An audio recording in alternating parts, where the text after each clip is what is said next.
एक दृष्टिकोण है डेवलपमेंट का, एक दृष्टिकोण है रिलीजन का। जहाँ एक बार आप धर्म का कार्ड यूज कर देते हो तो आपका शायद तिरंगे का कार्ड भी, आपका इंडिया का कार्ड भी उस रंग के सामने फीका पड़ जाएगा।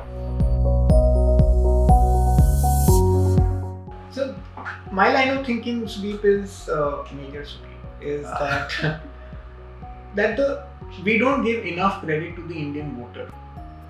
I don't want to stand in judgment, good, bad or ugly, but ये एक बदलाव मैंने पिछले 7-8 साल में देखना चालू किया है कि जो वोटर है, she or he is voting for a different set of parameters now. Religion and caste is critical, but I think something is becoming even more critical. And perhaps for the first time the voter is looking at मेरे लिए कुछ मिला या नहीं।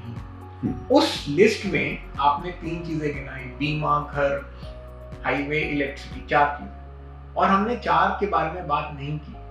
4 के बारे में? Bank account, सिंचाई योजना आपने, बैंक अकाउंट, शौचालय, कुकिंग गैस, और finally farm crop insurance, MSP going directly into the accounts of the farmer.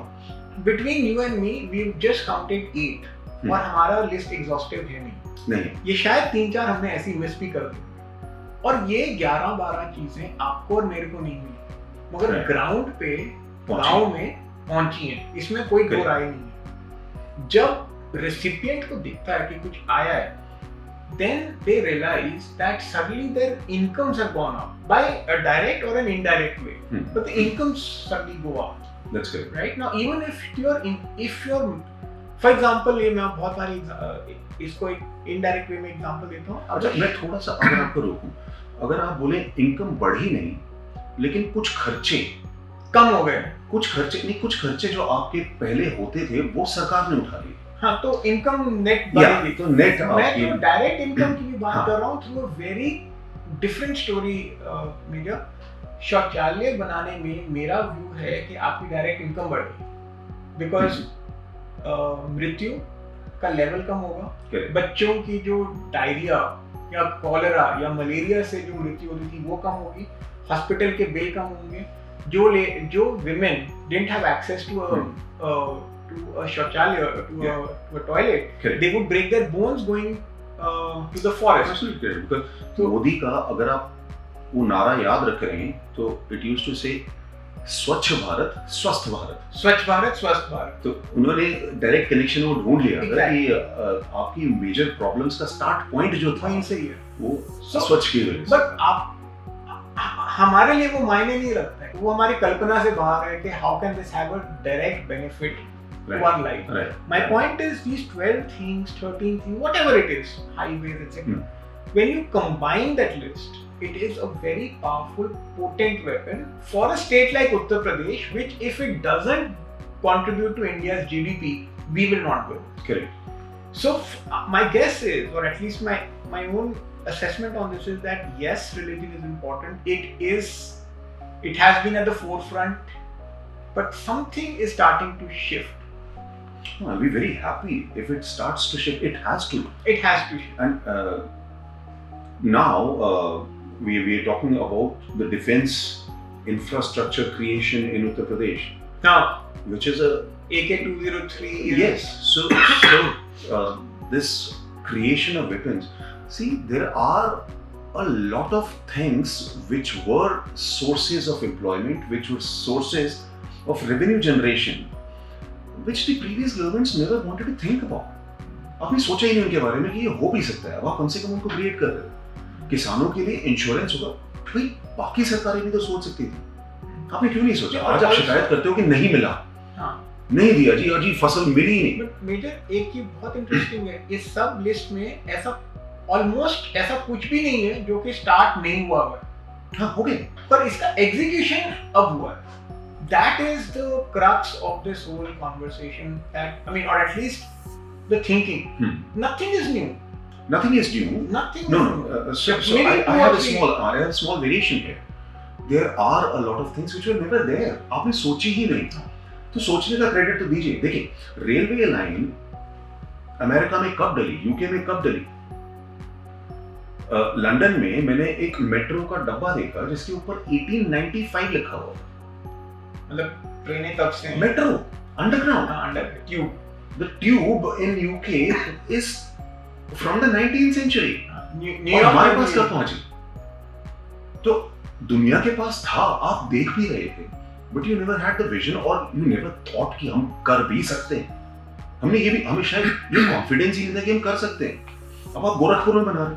So if I just extend this point of discussion and talk purely from a developmental point of view, I think that the Yogi government has a chance of obviously coming back, but my assessment is perhaps with a larger majority.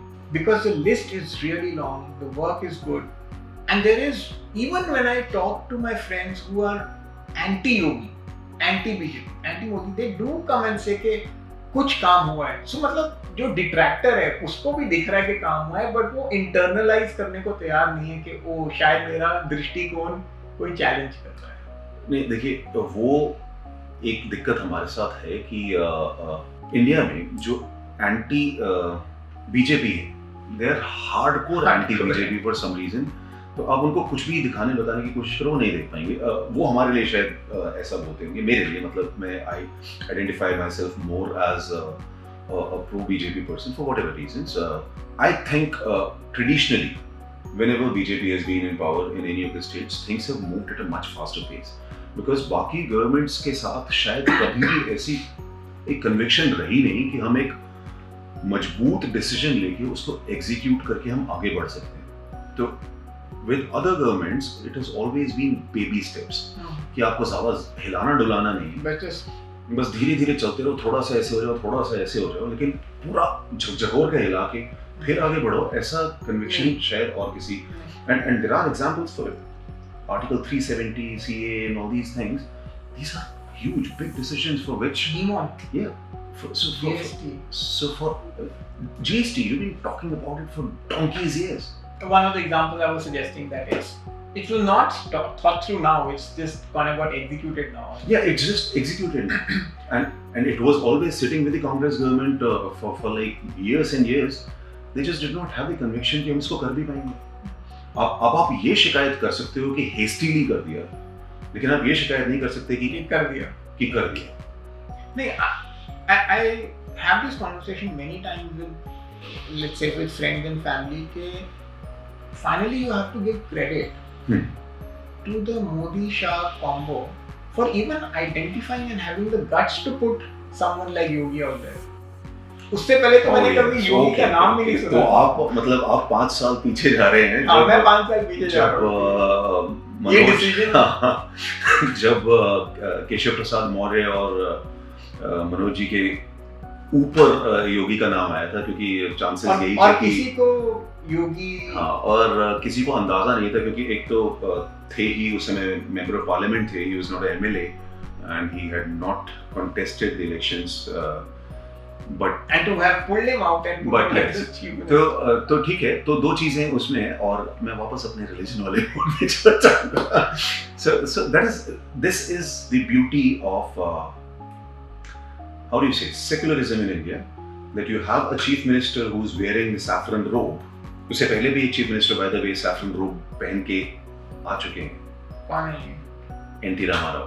हाँ, अच्छा। If you I thought आप कह रहे if you remember, NT Rama Rao used to wear a saffron kurta and dhoti all the time.